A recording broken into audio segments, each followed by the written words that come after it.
اگه کسی رو داشتم دیگه در به در نبودم، با غم و غربت و اندوه دیگه هم سفر نبودم. اگه زخم نخورده بودم تو رو باور نمی کردم، توی این حصار پردر با غمت سر نمی کردم. من اگه کسی رو داشتم دیگه در به در نبودم، با غم و غربت و اندوه دیگه هم سفر نبودم.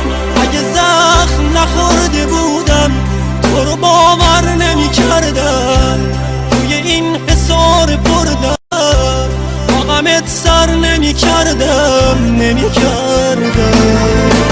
کولی شب زده بودم پشت گریه صدات کردم، از پس آینه عشق تا همیشه نگات کردم. دردش معنای مرگه، مسلخ پاییز و برگه، قصه عشق و حقیقت، قصه گل و تگرگه.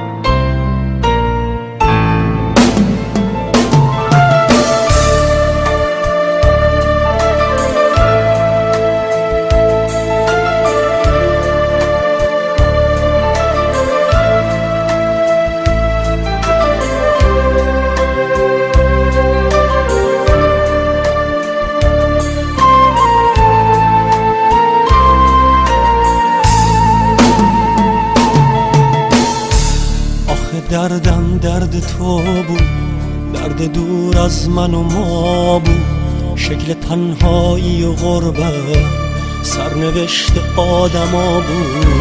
با چشات دنیا رو دیدم، حتی من فردا رو دیدم، توی قلب قطره بودم، با تو من دریا رو دیدم. آخه دردم درد تو بود، درد دور از من و ما بود، شکل تنهایی و غربت سرنوشت آدما بود. با چشات دنیا رو دیدم، حتی من فردا رو دیدم، توی قلب قطره بودن، با تو من دریا رو دیدم. کولی شب زده بودم پشت گریه صدات کردم، از پس آینه عشق تا همیشه نگات کردم. دردش معنای مرگه، مسلخ پاییز و برگه، قصه عشق و حقیقت، قصه